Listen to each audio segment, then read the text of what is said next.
Deus bendito e Senhor Santo, nós te louvamos, te agradecemos, te bendizemos o nome. Pedimos que o Senhor agora nos dê da tua palavra. Também não nos esqueçamos, Senhor, de agradecer a Ti por todo o benefício que o Senhor tem nos feito, pela forma como o Senhor nos tem conduzido a estarmos em Tua presença, pela forma como o Senhor tem nos mantido com vívida esperança, mediante o Evangelho que o Senhor, perante os nossos olhos, perante a nossa face, perante nós, o Senhor tem nos dado. Ó Deus, Senhor Santo, abençoa a Tua igreja, abençoa o Teu povo, faz com que os Teus servos estejam preservados, mantidos diante de Tua face. Por tudo nós Te louvamos e Te agradecemos. Fazemos isso através do Teu Filho Cristo Jesus, nosso Senhor, que soberanamente vive e reina para todo sempre. Amém. Irmãos, tomemos assento. Nesse instante eu gostaria de lhe convidar para que você possa estar abrindo a palavra do Senhor em Mateus capítulo de número 26. Os versículos que serão lidos, versículos de número 1 a 5. Nós estamos chegando já nas últimas palavras do Senhor nesse primeiro evangelho que nós temos exposto, a palavra de Deus. Os versículos de número 1 a 5, eles são base de introdução para tudo o que vai acontecer em seguida. Tanto é que, se você prestar muita atenção, os versículos de número 1 a 5 aqui do capítulo 26, eles têm como se fosse um resumo do que vai acontecer no próprio capítulo 26, no capítulo 27 e no capítulo 28. É como se fosse um resumo. Então deixa eu fazer mais uma vez aqui uma introdução a essa carta de Mateus. Veja, provavelmente esse é o nosso primeiro evangelho, em ordem cronológica. Mateus seria o primeiro testemunho, de Cristo.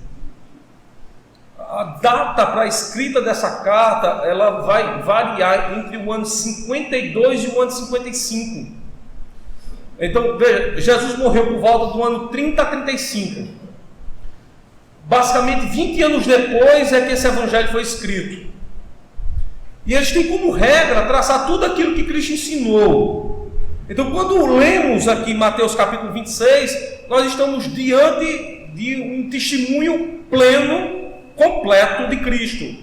É a primeira coisa que nós devemos ter em mente.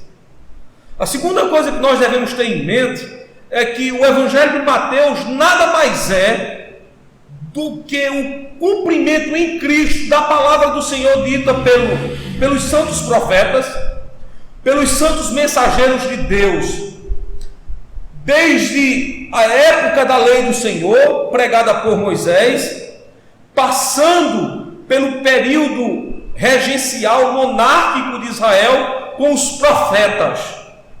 Os profetas falaram muito sobre Cristo. E o que Mateus está dizendo para nós é assim: conforme o Senhor falou aos profetas, assim, portanto, se cumpriu. Então, entenda aqui uma coisa. Mateus é meio que uma repetição, não de Lucas e nem de Marcos, mas Mateus é meio que uma repetição da lei, dos salmos e dos profetas. E nós vamos ver isso essa noite. Então, abra sua Bíblia entre os versículos de número 1 a 5. Deixa eu fazer para você agora a divisão do texto. O verso 1 e o verso 2 nos leva a compreender a primeira mensagem que Cristo dá aqui. Então, a primeira mensagem de Cristo está entre o verso 1 e o verso 2. Nessa primeira mensagem de Cristo, nós vamos entender como Cristo fala sobre a profecia que se cumpre na vida dele. Ele vai recitar aqui, veja só, irmãos, ele vai recitar Isaías, ele vai recitar os Salmos e vai recitar a lei, especificamente Gênesis capítulo 49, verso 10. Então essa é a primeira parte do texto. A segunda parte do texto é os versos de número 3 e 4. Nesses versos de número 3 e 4, você vai perceber que os homens maquinam algo contra Cristo. Verso 3: No verso 4, eles vão tentar levantar uma acusação pesada contra Cristo, para que ele possa ser levado à morte. Não somente à prisão, mas possa levá-lo à morte. Se você perceber aí na sua Bíblia, o verso número 4 porta uma palavra chamada dolo. Essa palavra dolo é que a acusação que eles estavam forjando para Cristo não era uma acusação qualquer. Era algo tão terrível que deveria não somente lhe levar à prisão, mas também levá-lo à morte. A parte final desse ato de introdução está no verso 5. Se você observar aí agora, também no verso 5, nós vamos fazer a leitura de todo o texto, mas se você observar aí o verso de número 5, ele vai dar uma lição final, porque ele vai dizer assim: um é o propósito do coração dos homens. Porque o verso 5 diz assim: porque eles não queriam que ele fosse pego ou preso durante a festa, para que não causasse um furdunço. A palavra que é usada aí nesse texto é alvoroço. Para que não causasse um alvoroço diante do povo, ou seja, para que o povo não se enraivecesse na festa e pudesse culpar um grupo que era formado de 5 lideranças. Essas 5 lideranças estão no verso 3. Você vai ver aí: os sacerdotes, os escribas, os anciãos, os fariseus. E o local onde eles se reúnem, que é a casa do sumo sacerdote. Então o sumo sacerdote tinha parte naquela acusação. O sumo sacerdote lá era Caifás. Tinha parte naquela acusação que eles estavam prontos para levantar de forma impiedosa contra Cristo. Bora ler o texto agora? Verso 1 ao verso 5. Diz assim: e aconteceu que, quando Jesus concluiu todos estes discursos, disse aos seus discípulos. Os discursos aqui, irmãos, se você observar aí, ele está falando dos textos que estão no capítulo 24 e 25. Lembrem, discursos aí é as pregações que Cristo fez nos capítulos 24 e 25. É a parte profética, né? Que ele está falando sobre aquilo que estava pronto para acontecer. Verso 2: bem sabeis que daqui a 2 dias, isso aqui já é palavra de Cristo. Bem sabeis que daqui a 2 dias é a Páscoa, e o Filho do Homem será entregue para ser crucificado. Verso 3: então os principais sacerdotes e os escribas, os anciãos do povo, reuniram-se na sala do sumo sacerdote, o qual se chamava Caifás, e consultaram-se mutuamente para, com dolo, essa é a palavra-chave dessa segunda parte, com dolo, prenderem Jesus, e não somente prenderem. Observe que eles possuem aqui um sentimento ainda mais perverso: é prenderem e o matarem. Verso final diz assim: mas diziam, não durante a festa que é a festa de Páscoa, para que não haja alvoroço entre o povo. Essa palavra alvoroço aqui, ela pode muito bem ser trocada pela palavra furdunço, contenda, geração de raiva. Seria basicamente isso a ideia. Tá bom? Então o texto aí está dividido, né? A primeira parte, versos de número 1 e 2, a segunda parte, versos de número 3 e 4, e a terceira parte, verso número 5. Então vejam só na primeira parte como Cristo exalta a palavra de Deus. Veja, ele diz assim: bem sabeis, verso 2, que daqui a 2 dias é a Páscoa, e o Filho do Homem será entregue para ser crucificado. Essa expressão aí, Filho do Homem, que está no texto, é como se ele dissesse assim: aquele sobre quem repousa a autoridade. Essa é a expressão Filho do Homem. Nós podemos verificar isso em todo o Antigo Testamento, especialmente no livro de Daniel. Lá no livro de Daniel, quando Nabucodonosor lança na fornalha de fogo ardente aqueles 3 personagens, vocês lembram dele? Sadraque, Mesaque, Abdênego. Ananias, Misael e Azarias, né? Sadraque, Mesaque e Abednego. E quando Nabucodonosor chega para ver na fornalha, ele não vê 3 personagens. Ele vê que os 3 que foram lançados estão ilesos, ou seja, o fogo não lhes causou o quê? Dano nenhum. Mas ele não somente vê 3, ele diz assim, e vejo um quarto. E qual é a figura do quarto? O que é que Nabucodonosor diz? O quarto tem a figura de quê? A figura do Filho do Homem. Portanto, essa expressão Filho do Homem não é uma expressão de menosprezo, pelo contrário, é uma expressão de exaltação. Então Jesus Cristo está dizendo assim, a autoridade, ou aquele sobre quem repousa a autoridade de Deus, vai ser o quê? Vai ser entregue. Entregue quando? Daqui a 2 dias, porque é a Páscoa. Veja, irmãos, Jesus acaba de profetizar. Ele está dizendo assim, daqui a 2 dias, ou seja, nós não sabemos o que vai acontecer, nem daqui a 10 minutos, mas ele diz assim, daqui a 2 dias, eu serei entregue. Veja, para ser crucificado, essa palavra crucificado aqui é ser morto, é vituperado. Ele disse, eu vou ser colocado na cruz, daqui a 2 dias. Então ele está acabando de profetizar. Então o que seria profecia à luz desse texto aqui? Aliás, o que seria profecia à luz de todos os textos da palavra de Deus? Muitos pensam que profecia é dizer algo novo, é dar uma nova informação. Veja, isso não é profecia, isso é evangelho. Evangelho é que é as boas novas, evangelho é que é a boa notícia. Profecia não é isso. Vocês vão ver aqui que profecia nada mais é do que dizer aquilo que já foi dito. Mas dito por quem? Jesus Cristo diz algo interessante. Ele diz assim, as Escrituras dão testemunho de mim. Tanto em João capítulo 3 como em João capítulo 5 ele fala isso. Então vamos ver se realmente as Escrituras dão testemunho dele.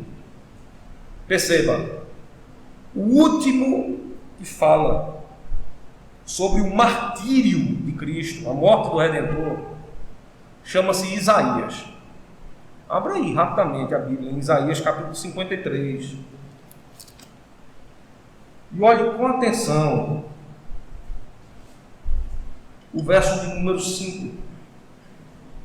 Isaías capítulo 53, verso 5. Diz assim: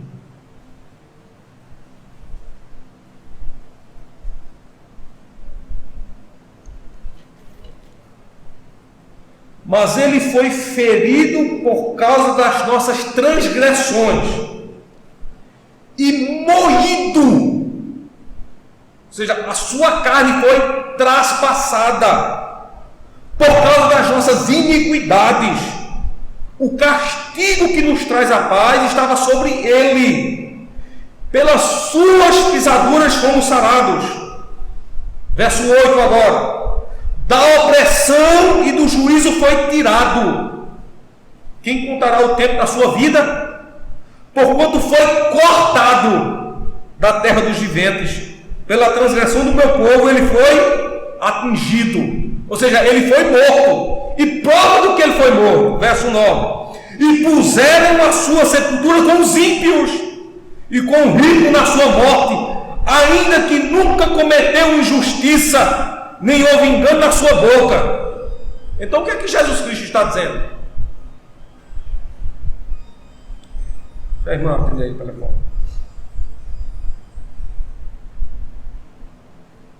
Pronto.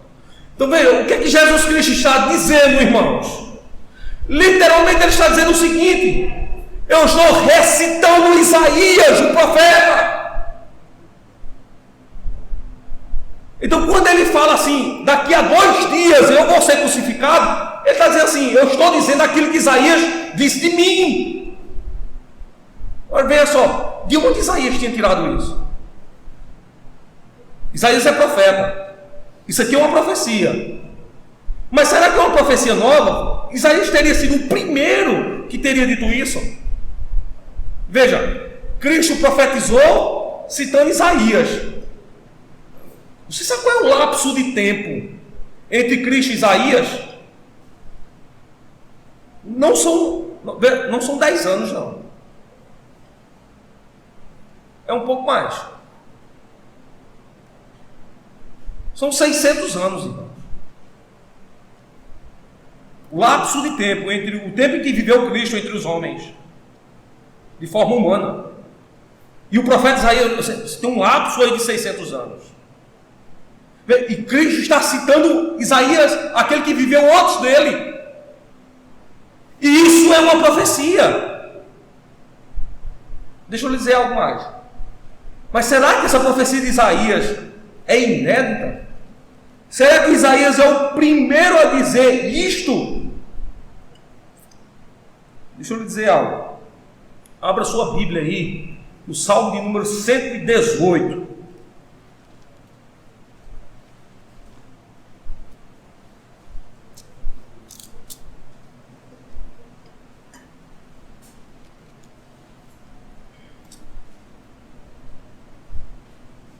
Veja,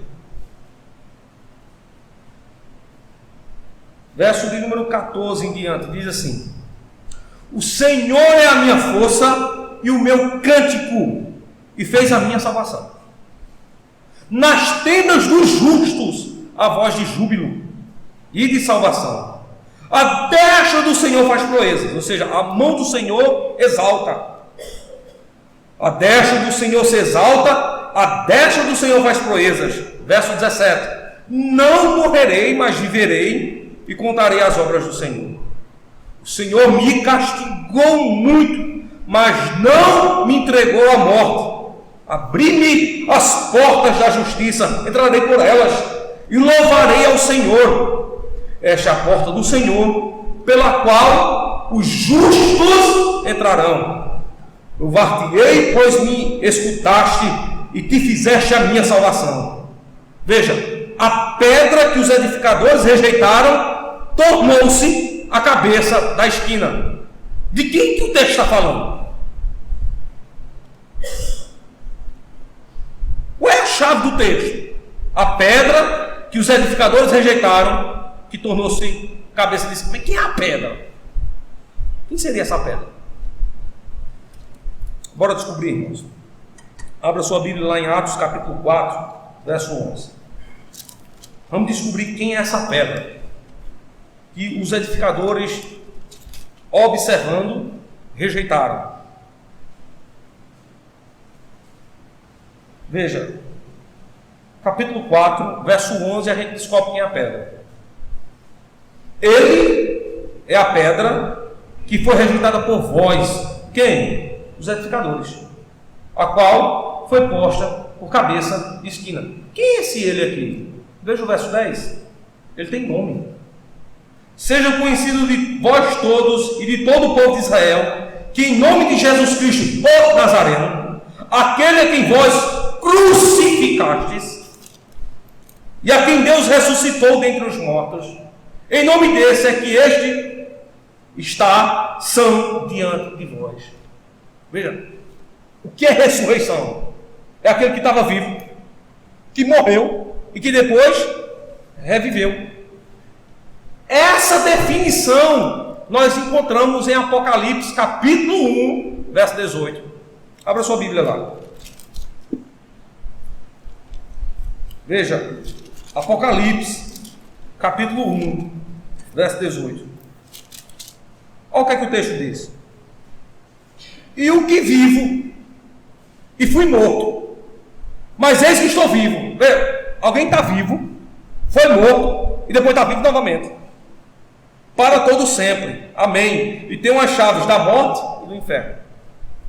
Veja, quem é esse que foi vivo, que foi morto e voltou a viver? Cristo. O que estava vivo, gerado pelo Espírito Santo no ventre de Maria, que foi morto sob Pôncio Pilatos, que ressuscitou ao terceiro dia e que permanece para sempre. Veja, é esse o Cristo. Então veja, quando Isaías lançou a sua profecia, ele está citando quem? Os Salmos. Está citando os Salmos. Agora a pergunta é, quem o salmista citou?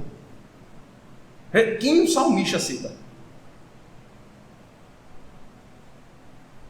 Abra sua Bíblia lá em Gênesis, primeiramente, capítulo 49, verso 10. Vamos descobrir quem é que o salmista agora está citando.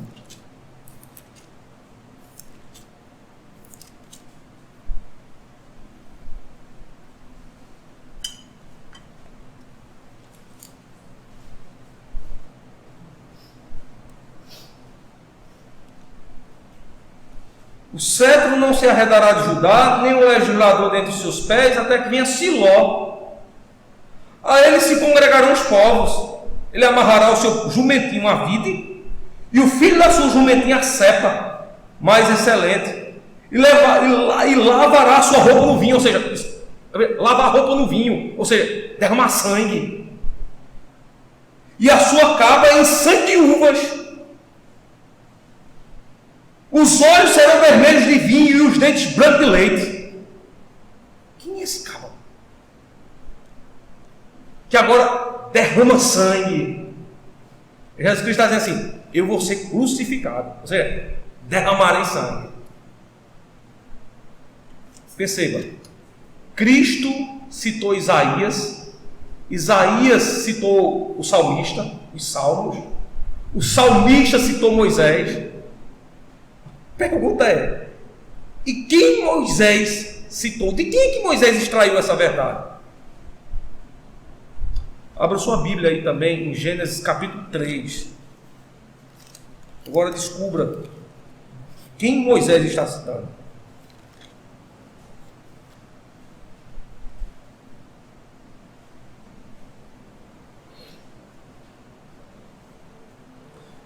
Gênesis capítulo 3, verso 15, irmãos.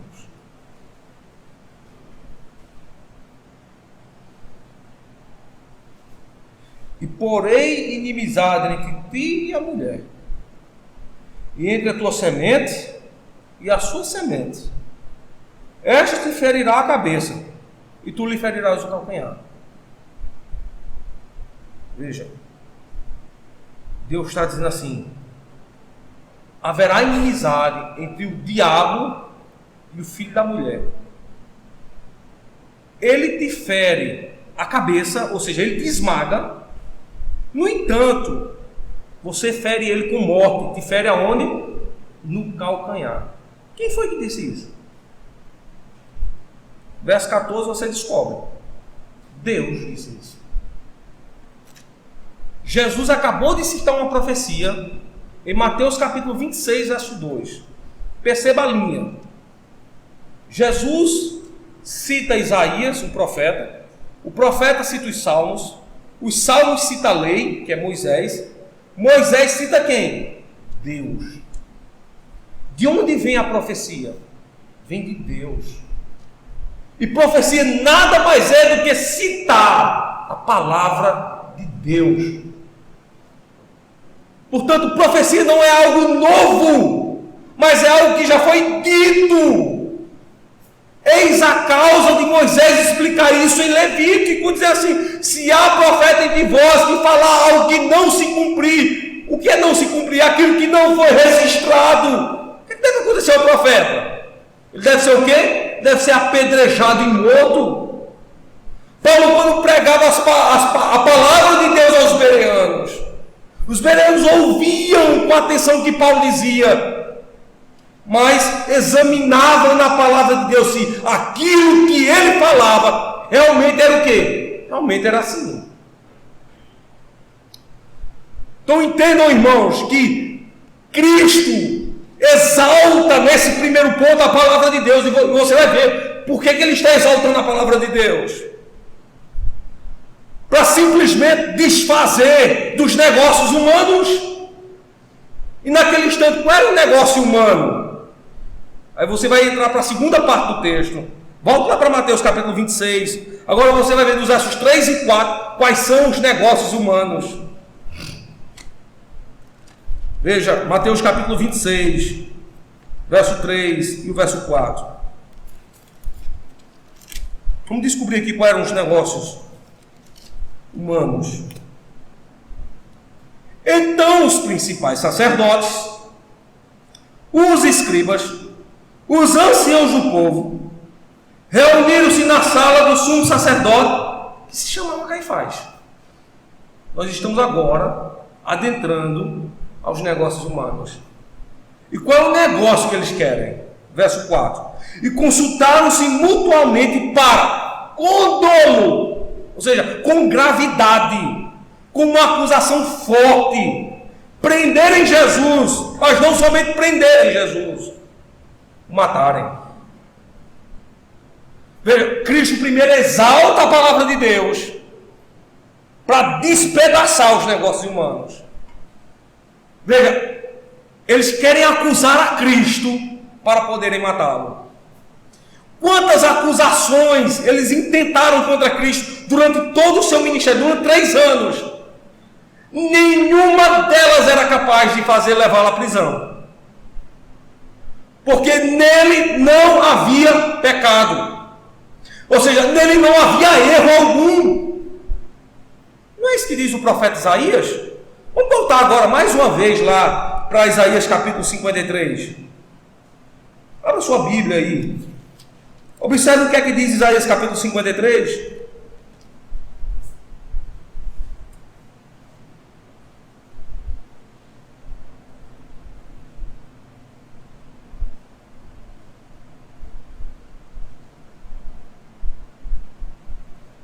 Verso 9 diz assim: e puseram a sua sepultura com os ímpios, e com o rico na sua morte, ainda que nunca cometeu o quê? Nunca cometeu injustiça, nem houve engano aonde? Na sua boca.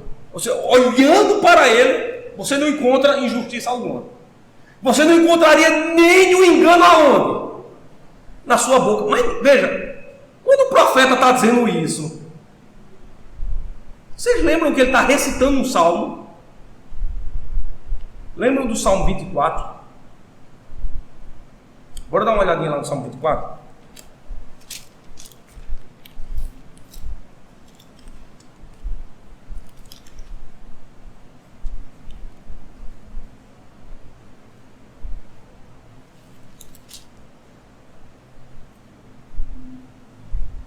Diz assim, verso 3: quem subirá ao monte do Senhor? Quem estará no seu lugar santo? Quem é que pode subir ao monte do Senhor? Quem é que pode estar no lugar santo? Quais são as regras? Aquele que é limpo de mãos, puro de coração, que não entrega a sua alma à vaidade, olha a palavra, nem jura enganosamente. É o único que pode se apresentar diante de Deus. Agora veja só, quem é este que pode subir ao monte do Senhor e que nenhum engano há nele? Veja, o próprio Salmo responde. Diz assim, o Salmo, verso 7: levantai, ó portas, as vossas cabeças, levantai-vos, ó entradas eternas, entrará o reino. Quem que recebeu esse cântico, irmão? Lembram que quando ele entrou em Jerusalém, o que é que o povo cantou? Hosana nas alturas, bendito aquele que vem em nome do Senhor. Hosana nas alturas, abram-se os portões, bendito aquele que vem em nome do Senhor. Quem que estava entrando em nome do Senhor? Aquele que estava montado em quê? Numa jumentinha. Veja, lembram agora de Gênesis capítulo 49? Bora lá para Gênesis capítulo 49. Qual é o transporte desse homem? Nós lemos isso em Mateus. Ele entrou montado na jumenta, os homens gritando: Hosana, aquele que vem em nome do Senhor. O Salmo 24 diz isso. Mas será que Moisés também disse isso? Veja, Gênesis capítulo 49, verso 11. Olha o que é que o texto diz, irmãos. Ele amarrará o seu jumentinho à vide. Aquele que vem em nome do Senhor vem montado no jumento. Percebam que quando os homens maquinam fazer algo contra Cristo, o texto está dizendo assim: ele é justo, ele é limpo, ele é santo. Vocês estão armando contra ele, no entanto ele é santo. Ele é aquele que entrou montado numa jumentinha. Ele é puro. Agora vejam só, Cristo, de acordo com o profeta, não possui o quê? Pecado, não cometeu crime algum. Mas a pergunta é, para ele morrer, ele teria que ter cometido um crime, ou ser encontrado nele crime. A pergunta: acharam o crime em Cristo? Acharam. Essa é a notícia triste do Evangelho, é porque acharam crime em Cristo. Volte lá para Isaías 53 e você descobre o crime que estava em Cristo.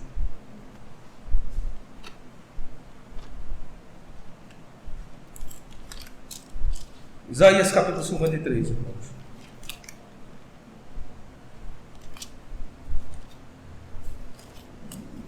Diz assim, ó. No verso 9 nós lemos o seguinte: e com rico na sua sepultura, ainda que nunca cometeu injustiça, nem houve engano na sua boca. Como é que encontraram crime com ele? Já que ele era santo. O Salmo 24 diz que ele era puro. Olha o verso 4 aí, o que é que diz? Verdadeiramente, ele tomou sobre si as nossas enfermidades, e as nossas dores levou sobre si. E nós o reputávamos por aflito, ferido de Deus, oprimido. Mas ele foi ferido por causa das nossas transgressões, e moído por causa das nossas iniquidades. Ou seja, o nosso crime, o nosso pecado estava sobre ele. Ele não cometeu crime algum, mas ele possuía os nossos pecados. Então lembrem-se que os sacerdotes, os escribas, estão maquinando, os principais de Israel, os anciãos, o sumo sacerdote Caifás, está maquinando o quê? Acusar Cristo. Só que não precisa. Irmãos. Ele já porta consigo os nossos pecados. E isso é suficiente para levá-lo à morte. Então, se alguém acusar e dizer assim, veja, e eu já vi isso em sala de aula, eu estava com um professor e 3 alunos discutiam e diziam assim: você sabe quem matou a Cristo?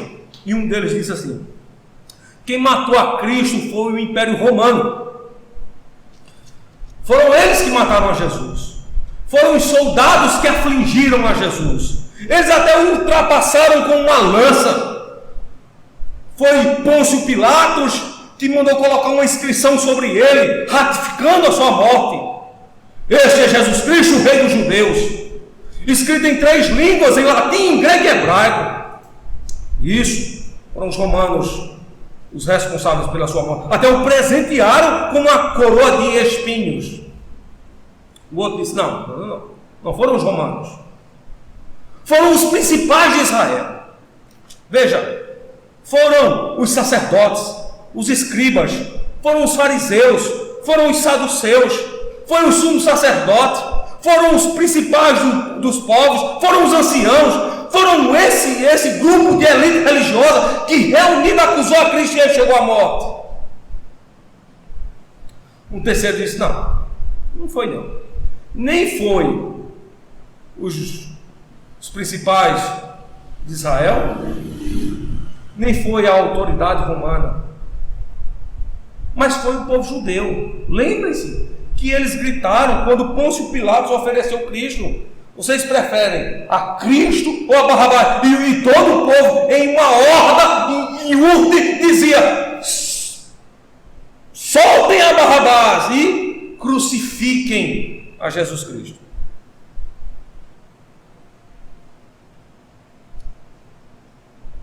E eu tive que dizer para aquele grupo que os 3 erraram. Primeiro, não foram os romanos. Segundo, não foram os principais dos judeus. Terceiro, não foram os judeus.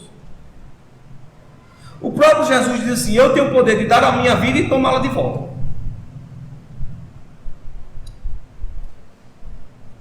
Quem levou Cristo à morte? A resposta mais sensata para isso chama-se: nós levamos Cristo à morte. Porque o texto bíblico é muito claro em dizer que foi por causa dos nossos pecados. Foi por causa do pecado do seu povo que ele foi levado à morte. Então Deus o lançou à morte por causa dos nossos pecados. Dos nossos pecados. Percebam agora que os versículos 3 e 4 falam do plano dos homens. E o que é que está acontecendo agora pelas Escrituras? Deus está frustrando o plano dos homens. Eles estão dizendo assim: nós precisamos de uma acusação muito dura, com dolo, para acusá-lo, prender e matá-lo. Aí Deus está dizendo assim: não precisa disso. Já existe uma acusação muito pesada contra ele. Ele porta consigo os pecados do seu povo. E quer ver como Deus fulmina a intenção dos homens? Atentem com atenção o verso 5. Olha como Deus quebra agora a intenção dos homens. Mateus capítulo 26, verso 5 diz assim, a parte terceira, a parte final da exposição: mas diziam, não durante a festa. O que é que os principais diziam? Nós não vamos fazer isso durante a festa, porque se nós fizermos isso durante a festa, vai causar o que entre o povo? Um grande alvoroço, e é tudo que a gente não quer. Então nós não vamos nem prender e nem matar a Cristo durante a festa. E o que é que Deus faz agora?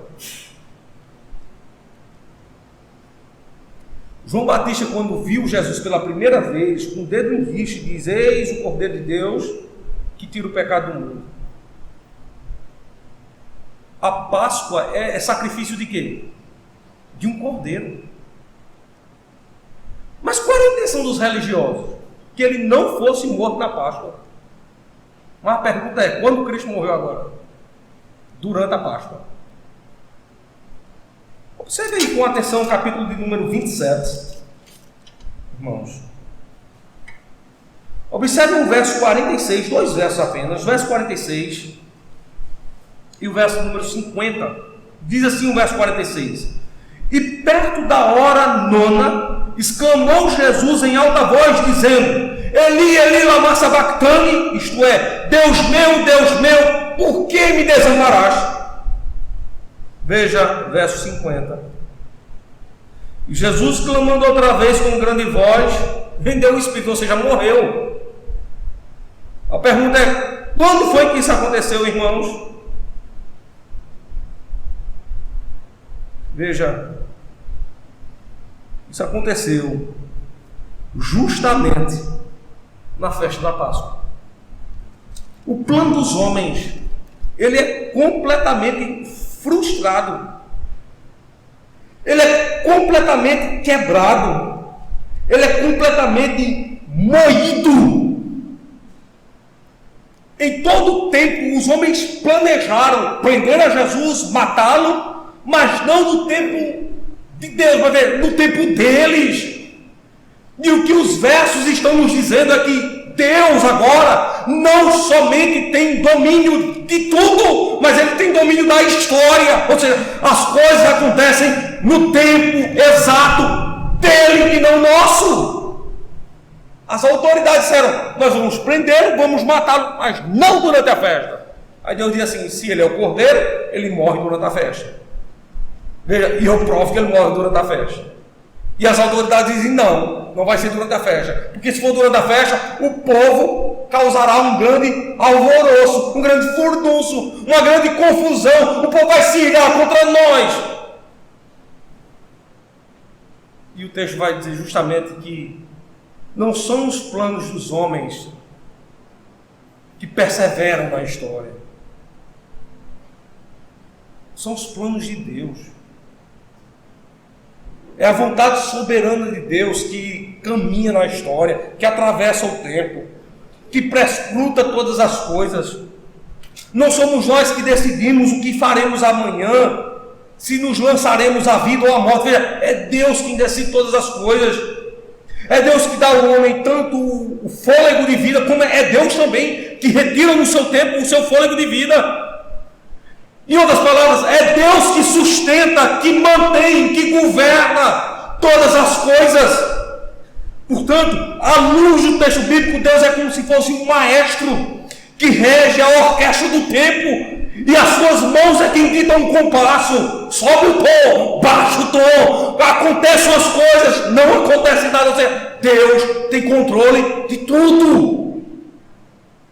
É isso que o texto está mostrando, irmãos. Essas três verdades singulares nesses 5 versos, verso 1 e verso 2, mostram o controle de Deus. No verso 1 e no verso 2, vemos Deus, Cristo, exaltando a palavra, para dizer assim: não serão as intenções dos homens que farão isto. Primeira prova, verso 3 e verso 4. Eles planejam algo contra mim, mas não há necessidade. Já pesa sobre mim uma grande acusação. A minha noiva tem pecados e eu vou limpá-la. Eu vou portar sobre si os pecados dela. Verso 5, ele diz assim: os homens planejam, mas eles são frustrados. Eles dizem: agora não. Aí ele diz assim, mas Deus diz: agora sim. Deus frustra os planos dos homens. É isso que a palavra mostra. Então você incorre num grande erro quando você pensa em fazer alguma coisa de acordo com o desejo falho do seu coração. É por isso que todas as coisas devem ser apresentadas primeiramente diante de Deus. E é por isso que crentes fiéis, quando oram, dizem assim nas suas orações: seja feito o quê? A tua vontade, não a nossa. E como é que nós encerramos as nossas orações? Com um sonoro amém. O que significa amém, irmãos? Assim seja feito. Assim seja feito o quê? A tua vontade. Você não tem controle na sua vida. É Deus que rege a sua vida. É Deus que lhe governa sobre tudo. É Deus o Senhor de todas as coisas. É Deus o promotor de absolutamente tudo. E quando crentes fiéis são impactados com essa sublime verdade, não nos resta uma outra coisa a nos curvar perante esta palavra. A verdadeira, única, suficiente profecia de Deus. Tudo que me espera, tudo que me aguarda, está, portanto, neste livro. Os meus dias estão pautados neste livro. Se amamos a Deus, caminhamos por Ele. Se não estamos nele, é porque não amamos ao Senhor. E perceba, Cristo deu-nos uma profecia que primeiramente exaltou a palavra, que segundo, que frustrou os planos dos homens, que terceiro, que a ratificou, que a confirmou. Esse é o Deus a quem seguimos. Um Deus que não anda conforme os nossos desejos. E aqui deixa eu abrir um parênteses na mensagem. Outros pregadores aí afora, ou quantas igrejas, ou quantos irmãos, aliás, se é que podemos chamar de irmãos, tentam colocar Deus no canto de parede, dizendo assim: eu exijo que o Senhor faça isso. Pessoas que citam isso sequer conhecem a Deus, porque se conhecessem a Deus não usavam dessas expressões, nem dessas palavras. Pessoas que conhecem a Deus não andam orando a Deus dizendo: eu exijo, eu ordeno, eu quero que seja feito dessa forma. Mas homens que conhecem a Deus dizem assim: Senhor, seja feita a tua vontade. Veja, Senhor, frustre os meus planos e realize os teus. Senhor, é a tua vontade e não a minha, que é boa, perfeita e agradável, e por fim eficaz. Veja, o Deus a quem servimos não se sujeita a nós, mas nos sujeita a Ele. Portanto, se você quer amar e conhecer esse Deus, lance perante a sua profecia. Está toda aqui. Este livro é a profecia verdadeira, exata e perfeita do Senhor. Amém. Deus nos abençoe.